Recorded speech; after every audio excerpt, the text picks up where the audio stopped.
Getting images into an InDesign file is easy, but it isn't always the most obvious thing, especially if you're new to InDesign. I'm Erica Gammon. I'm a speaker, writer, trainer, and InDesign enthusiast. I'm going to show you how easy it really is to place a photo or an Illustrator file or a PDF into your InDesign layout. But before I get started, don't forget with Envato Elements you can get unlimited downloads of design assets, templates, and fonts. That's millions of creative digital assets with simple commercial licensing, and you can cancel anytime. Subscribe now with the link in the description. Let's start with the most common way to insert an image, the Place command. And that's up here in the File menu. You can navigate to the file you want to place, and here's the secret, you can actually place multiple files at once. We're going to keep it simple and just do one at a time. We'll choose our file and click Open. Now we have what's called a loaded cursor.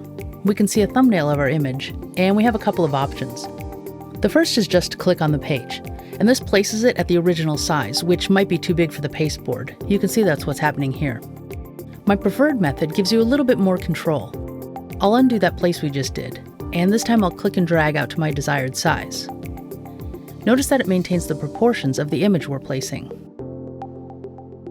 If you want a differently proportioned image, you can hold down the Shift key while dragging to size.